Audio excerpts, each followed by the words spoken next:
오늘 함께 읽을 책은 칼비태 교육법이다. 칼비태는 원래도 유아교육 쪽에서 유명했지만 이지성 작가가 에이트에서 언급을 하고 또 내 아이를 위한 칼비태 교육법이라는 책을 내면서 더 유명해졌다. 칼비태 교육법이 무엇인지 함께 살펴보자. 칼비태는 누구인가? 독일의 작은 시골교회 목사였다. 200년 전 독일의 목사는 교수 이상의 지식인이었다.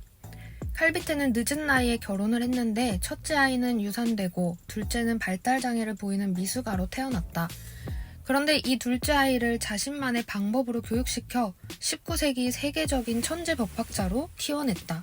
과연 어떤 교육법이었을까? 페스탈로치의 권유로 칼비태 교육법이 세상에 공개되었고 칼비태 교육법은 몬테소리, 프레벨에 영향을 미치게 되었다. 여기 있는 이 사람이 칼비태의 아들 칼비태 주니어다.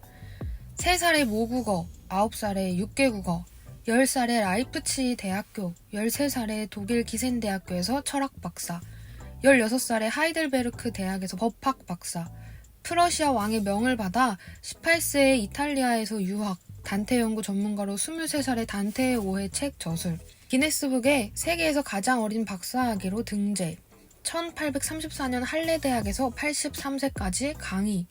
이야, 과연 어떤 삶을 살았을까? 아빠의 교육열이 힘들지는 않았을까? 그런데 놀랍게도 칼비태 주니어는 이후 공부의 즐거움이라는 책을 발간하게 된다. 이쯤 되면 정말 궁금해진다. 칼비태 교육법, 그거 어떻게 하는 건데? 칼비태의 교육법을 보기 이전에 교육관을 먼저 본다. 당시 많은 사람들은 영재는 타고난다고 주장했지만 칼비태는 교육과 환경의 영향으로 만들어진다고 주장하였다. 평범한 아이도 비범하게 바꿀 수 있는 교육의 힘을 믿었다. 형편없는 소리가 나는 악기도 제대로 조율된다면 좋은 소리를 내고 원래 좋은 소리를 냈지만 조율이 되지 않은 악기는 연주가 엉망일 것이라는 악기 비유를 통해 교육의 중요성을 강조했다. 칼비태 교육법을 7가지로 정리해보았다. 첫 번째, 조기교육이다. 조기교육은 언제부터 시작해야 하는가? 태중에 있을 때부터이다. 칼비태는 뱃속의 아이에게 말을 걸고 임신 중인 아내를 감정적, 육체적으로 안정시켜 주었다. 청년 시절부터 자녀 양육을 위해 위험한 만족을 자제하는 훈련을 했으며 의학을 공부하였고 정신적 즐거움을 충족하기 위해 끊임없이 공부하였다. 또 배우자를 찾을 때에도 양육자로서의 아내를 구하였다. 그리고 아이가 세상에 태어난 이후 아이 교육은 요람에서부터 시작하는 것이 좋다며 아기 때부터 교육을 해야 한다고 하였다. 그래서 지능이 형성되기 시작하는 순간 생후 15일부터 말을 가르쳤다. 보통 어린아이와 대화할 땐 자세한 내용들을 생략하지만 칼은 달랐다. 아이가 이미 어른인 것처럼 여기고 대화하였다. 아이의 두뇌와 성인의 두뇌가 같다고 생각한 것이다. 이는 당장의 효과를 바란 것이 아니라 아이의 잠재의식이 이것들을 모두 받아들였다가 성장하면서 밖으로 쏟아내리라 확신하였던 것이다. 자, 그런데 오해해서는 안 된다. 칼비태의 조기교육은 1~2살부터 국영수를 가르치는 것이 아니라 놀이와 재미를 통한 사고력 훈련과 사물의 기본 개념을 깊이 있게 연구할 수 있는 능력을 심어주는 것이었다. 이를 바탕으로 어떤 학습이든 쉽고 빠르게 습득해 갈 수 있었다. 그리고 언어교육, 특별히 모국어에 대한 교육을 했다.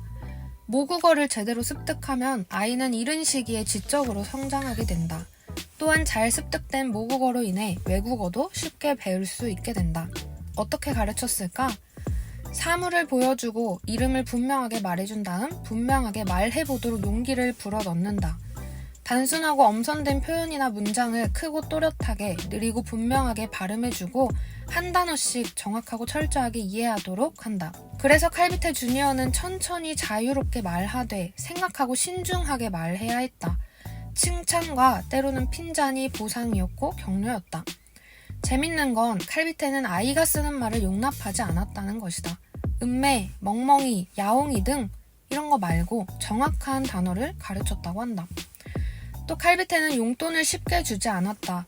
돈을 버는 것은 어렵다는 것과 모든 일은 뿌린 대로 거둔다는 것을 가르치기 위해 그리고 적절한 선을 지켜 합리적 소비, 의미 있게 돈 쓰는 법을 가르쳤다. 경제 교육이 필요한 이유는 세상을 이해하고 이기적인 존재가 되지 않도록 하기 위함이었다. 경제 교육을 받지 않으면 용돈이 어디서 오는지 모르기 때문에 언제나 용돈을 올려달라고 조르는 이기적인 아이, 부모에게 불만을 품는 아이가 되기 때문이다. 그래서 8살이 된 칼비테 주니어에게 2주 동안 집의 가계부를 직접 관리해보도록 하기도 하였다. 두 번째는 공부이다. 자녀에게 공부를 시키는 것은 왜 이렇게 어려울까? 아이는 하기 싫어하는데 그래도 해야만 하는 공부, 어떻게 시켜야 할까? 칼비테는 우선 교육의 핵심을 지식을 넣는 게 아니라 아이의 자존감을 높이는 것이라고 정의하였다. 그리고 책보다 더 중요한 것은 하나님과 꿈, 자연, 가족, 인간관계임을 늘 상기시켰다. 몇 가지 공부에 관한 팁이 있다. 칼비테는 공부를 오래 시키지 않았다. 하루에 2시간만 하고 내용이 아무리 흥미로워도 3시간 정도만 하도록 하였다. 나이를 고려하지 않은 오랜 학습은 오히려 스트레스가 되기 때문이다. 학문보다는 인생의 즐거움도 알아야 한다고 생각하였다. 또 아이의 관심이 중요한데 이를 위해 동기부여할 수 있는 여건을 미리 설계해야 한다고 하였다.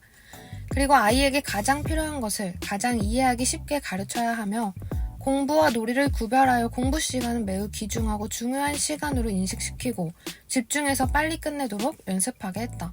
그리고 토론교육법, 부모의 대답보다 아이가 먼저 생각하도록 하였다. 다음은 독서이다. 책을 반복해서 연극하듯 재미있게 읽어주는 거다. 또 내용을 읽어주다가 끝부분을 알려주지 않기. 그러면 직접 호기심을 가지고 읽게 될 것이라며. 놀이를 통해 책과 친해지도록 했다. 칼비테는 유년 시절에 어떤 책을 읽느냐에 따라 인생이 달라진다고 생각하였기에 자녀의 독서 능력과 내용을 신중히 고려하여 책을 골랐다. 특별히 인문 고전을 많이 읽혔다. 여기서 잠깐 이지성 작가의 내 아이를 위한 칼비테 교육법에서 작가님이 정리한 인문구전 독서법을 가져왔다. 인문구전 독서법 1단계 편안한 마음으로 전체적인 내용을 가볍게 훑어본다. 2단계 빠르게 다시 읽는다. 3단계 책의 내용을 빈틈없이 파악하며 읽는다. 다시 돌아와서 이번에는 경험학습이다. 주입식 교육이 아닌 일상에서, 집에서, 정원, 풀밭, 들판, 숲, 사회, 여행에서 백눈이 불여일간 다양한 상황 속에서 경험을 통해 배울 수 있다. 여행과 다양한 예술에 대한 경험을 통해 지적 능력뿐만 아니라 감성 또한 강조하였다. 또 학자 등 전문가들과 대화할 자리를 마련하고 박물관, 동물원, 공장 등에 자주 견학했다. 칼비테 주니어는 나중에 쓴 그의 책 공부의 즐거움에서 아버지의 격려는 내 가치를 높이는 동시에 나도 할 수 있다는 무한한 자신감을 불어넣어 주었다고 고백했다.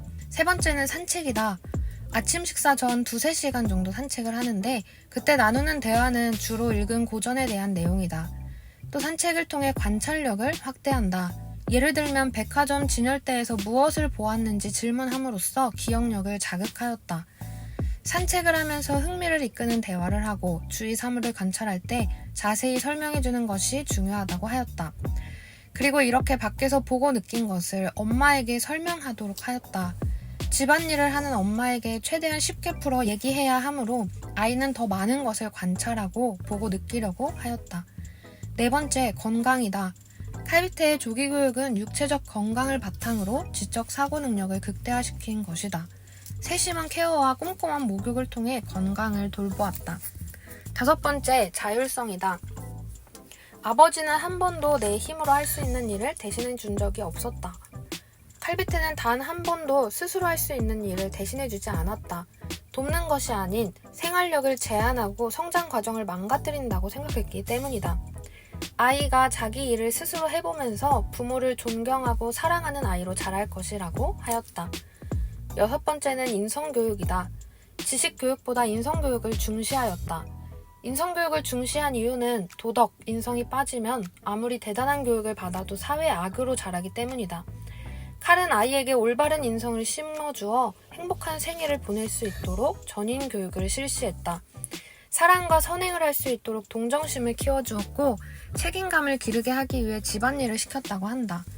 가족회의를 할 때에도 자녀의 말을 경청하였고 권위가 아닌 사랑으로 대하였다. 그 결과 칼비테 주니어는 행복한 천재가 되었다. 일곱 번째로 경건교육이다. 경건성에 기초한 윤리성을 강조하였고 모든 것을 신과 연관시켰다. 경건성은 하나님께서 보고 계신다는 것, 윤리성은 고로 혼자 있을 때에도 지킬 것은 지킨다는 것을 의미한다. 칼비테는 예수님의 삶과 가르침, 성경 구절을 통해 하나님을 가르쳤다. 또 분별력을 강조하였다. 분별력이란 진실과 거짓, 선과 악을 구별하는 능력, 누구를 가까이 하고 멀리 할지 스스로 판단하는 능력이다. 책을 읽을 때도 사람을 대할 땐 어떻게 해야 하는지 질문하며 자연과 여행을 통해서도 세상을 살아가는 방법을 배우기 원하였다.